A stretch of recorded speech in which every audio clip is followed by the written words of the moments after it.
Middle order যেটা মনে হয় এটা বাংলাদেশের এখন রিসেন্টলি সবথেকে ভালো ফর্মে আছে, এবং আমি বিশ্বাস করছি যে এই মিডিল অর্ডার আসলে বাংলাদেশ দলকে টেনে নিয়ে যেতে পারবে।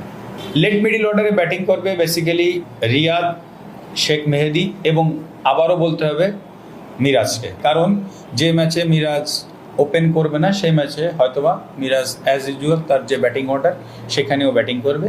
মাহমুদুল্লাহ রিয়াদ এবং শেখ মেহেদী এখান থেকে আমার কাছে মনে হয় কোনো ম্যাচে শাফলিং করতে হতে পারে, কারণ যে ম্যাচগুলোয় স্পিন বোলিংয়ের প্রয়োজন হবে সেই ম্যাচগুলোই হয়তোবা রিয়াদকে বসিয়ে রেখে শেখ মেহেদীকে একটা চিন্তা করতে পারে। বাট এটা অবশ্যই দল চিন্তা করবে। তবে আমার কাছে মনে হয় লেট মিডিল অর্ডারটাও আমাদের সোফার ভালো আছে। যদি টপ অর্ডার মিডিল অর্ডার একটা ভালো শুরু করে দেয়, অবশ্যই লেট মিডিল অর্ডারে কাজটা সহজ হবে। সেই ক্ষেত্রে মাহমুদুল্লাহ রিয়াদ এবং শেখ মেহেদী লাস্ট ম্যাচে আমরা দেখেছি ইন্ডিয়ার সাথে কুইক 20+ সামথিং রান করেছে, এবং ওই ম্যাচটা আমরা